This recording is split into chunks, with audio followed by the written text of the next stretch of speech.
Après les récits de manifestation du ressuscité à ses disciples, le Christ se présente à nous en ce 4e dimanche de Pâques de l'année liturgique A comme la porte des brebis. Ce dimanche est appelé le dimanche du bon pasteur. Mais le passage évangélique de l'année liturgique A, Jean chapitre 10, versets 1 à 10, ne contient pas encore l'affirmation explicite du Christ en tant que bon pasteur. Ce n'est qu'au verset 11 que l'on rencontre la révélation de soi. Je suis le beau pasteur. Je suis le pasteur authentique. Je suis le bon pasteur. L'évangile d'aujourd'hui insiste plutôt sur l'image de la porte. Je suis la porte. Je suis la porte des brebis. Une mise en contexte s'impose pour comprendre cette déclaration solennelle de Jésus. Cette affirmation s'inscrit dans le chapitre 10 de l'Évangile selon Jean. Au cœur du discours sur le pasteur et les brebis. Le contexte narratif est clair. Jésus vient de guérir l'aveugle de naissance. Un épisode qui a provoqué la rupture définitive avec les autorités religieuses. Les pharisiens ont chassé de la synagogue l'aveugle guéri, manifestant ainsi leur aveuglement spirituel.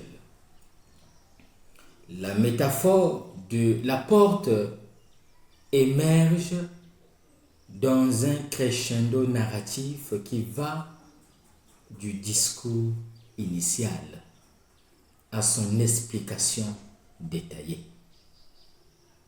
Les interlocuteurs sont principalement les pharisiens et les juifs qui n'avaient pas compris le sens du discours. Ils ne comprirent pas ce qu'il leur disait. Jean chapitre 10, verset 6. Nous proposerons dans cette prédication une analyse phénoménologique, herméneutique, sotériologique, ecclésiologique, eschatologique, pédagogique et pastorale de la déclaration de Jésus comme porte des brebis. Dimension phénoménologique et herméneutique. Je suis la porte des brebis. Cette déclaration révèle que Jésus se conçoit comme le seul et unique médiateur. L'image de la porte implique qu'il n'existe pas d'autre accès. Nul ne vient au Père que par moi. Jean 14, verset 16. Cette conscience émerge d'une expérience intérieure d'unité filiale avec le Père qui se traduit par une mission universelle. La métaphore « je suis la porte des brebis » manifeste une conscience messianique qui va au-delà des attentes juives traditionnelles. Jésus se présente non pas comme un Messie politique qui libère des oppressions extérieures, mais comme celui qui ouvre l'accès à la vie authentique. Sa messianité est ontologique avant d'être fonctionnelle. L'image de la porte révèle une expérience relationnelle particulière. Jésus est à la fois séparation et connexion, limite et possibilité. Il se perçoit comme le lieu de passage obligé vers le Père, mais aussi comme une protection sûre pour ceux qui entrent. Je suis la porte des brebis. Cette affirmation exprime l'attention de l'incarnation. Une réalité matérielle à porte exprime une vérité spirituelle absolue. Jésus, dans son humanité concrète, est le point d'accès à la dimension divine. L'humain et le divin coexistent sans confusion dans la personne unique du Verbe incarné. La métaphore de la porte incite l'homme à reconnaître son besoin de médiation. Elle révèle que l'accès à Dieu n'est ni automatique ni immédiat, mais qu'il passe nécessairement par le Christ. Cela remet en question toute forme d'autosuffisance religieuse ou spirituelle. Quelle est la signification symbolique de la déclaration de Jésus? Je suis la porte des brebis. La porte symbolise à la fois la protection et l'accès, la séparation et la communication. C'est un élément de sécurité. Elle protège des loups et des voleurs. La porte, c'est aussi un élément de liberté. Elle permet le passage. En Christ se réalise le paradoxe de la porte ouverte qui pourtant fait le tri. Ouverte à tous, mais subordonnée à la foi. La porte implique également un seuil, lieu liminal de passage d'un état à un autre. Jésus est le seuil entre le monde et le royaume, entre la condition humaine déchue et la vie filiale. La déclaration de Jésus, porte des brebis, a une dimension sotériologique. Le verset 9 explicite la dimension sotériologique quiconque entrera par moi sera sauvé.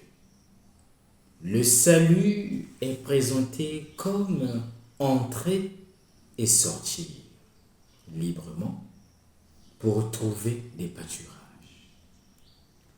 La sotériologie joannique n'est pas seulement une libération du péché, mais un accès à la vie en abondance.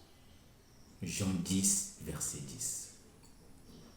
Le salut passe nécessairement par le Christ porte. Il n'existe pas d'autre voie. Cette exclusivité n'est toutefois pas limitante, mais libératrice, car elle offre la certitude et la sécurité du chemin. L'image de la porte comporte un sens ecclésiologique. L'image de la porte engendre en effet une ecclésiologie du rassemblement. Les brebis entrent et sortent par la seule porte, formant ainsi un troupeau unifié. L'Église est le résultat du passage par le Christ et non une institution parallèle ou alternative. L'ecclésiologie implicite est christocentrique.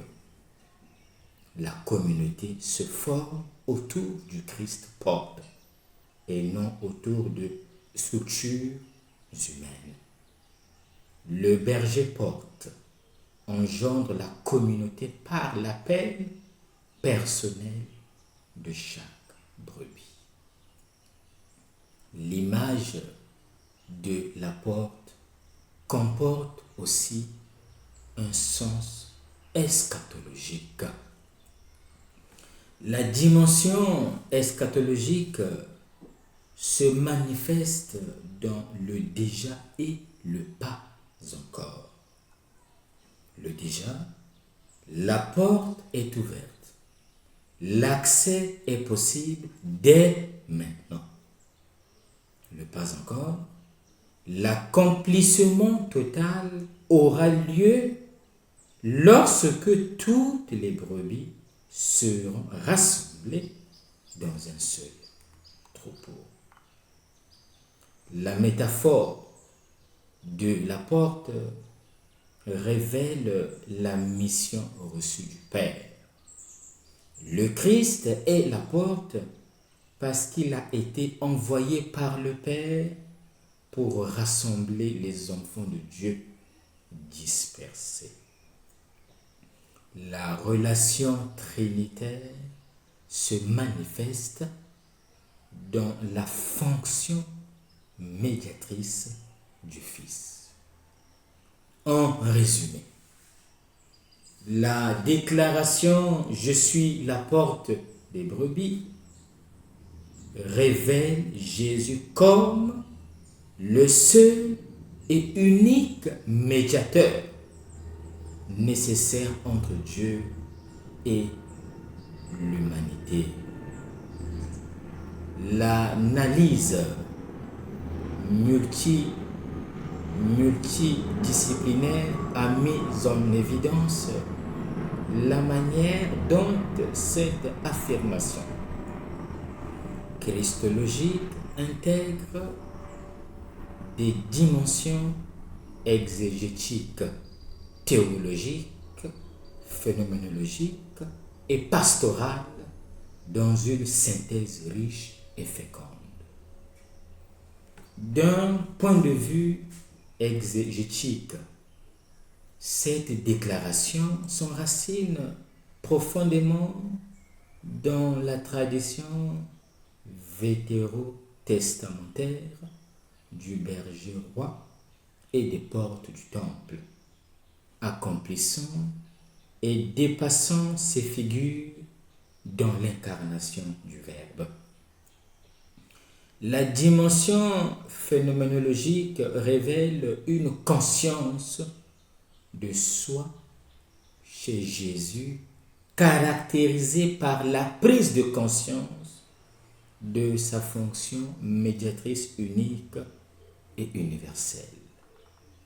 Théologiquement, l'image de la porte articule Christologie, sotériologie et ecclésiologie en une unité organique.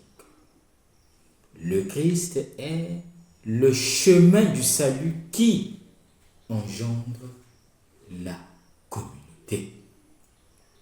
Sur le plan pastoral, la métaphore répond aux besoins contemporains d'orientation, de sécurité et d'appartenance en proposant des parcours de formation centrés sur la personne du Christ. Dans le contexte actuel, marqué par l'incertitude et la fragmentation, l'image de la porte répond aux besoins de stabilité et d'orientation. Telle est l'actualisation pédagogique et pastorale que nous pouvons suivre ou adopter. Le Christ porte offre une stabilité dans un monde aux repères fluctuants et une orientation au milieu de la confusion des valeurs. La métaphore répond également aux besoins d'appartenance. Franchir la porte signifie entrer dans une communauté, ne pas rester isolé. Dans une société individualiste, le Christ porte génère la communion. Pour les jeunes, souvent paralysés par un excès de possibilités, le Christ porte représente un choix libérateur. Il n'élimine pas la liberté, mais l'oriente vers une vie authentique. La porte est ouverte, mais franchir le pas demande une décision. Cette image remet également en question la mentalité relativiste des jeunes. Le Christ n'est pas une porte parmi d'autres, mais la porte. Cette provocation peut susciter de la résistance, mais aussi une quête d'authenticité. Cette métaphore propose une relation avec le Christ fondée sur la confiance et l'abandon. Entrer par la porte, c'est accepter d'être guidé en renonçant à l'illusion d'un contrôle total sur sa propre vie. La relation avec le Christ porte est dynamique. On y entre et on en sort. On y trouve sans cesse de nouveaux pâturages. Elle n'est pas statique, mais un mouvement continu guidé par le berger. La formation chrétienne peut utiliser l'image de la porte pour structurer des itinéraires d'initiation. Préparation à l'entrée, passage conscient, vie au sein de la communauté du troupeau. Chaque sacrement peut être lu comme un passage à travers le Christ porte. La croissance spirituelle est présentée comme un approfondissement progressif de la vie au-delà de la porte. Connaissance plus intime du berger, plus grande liberté dans les pâturages, responsabilité envers les autres brebis. Bon dimanche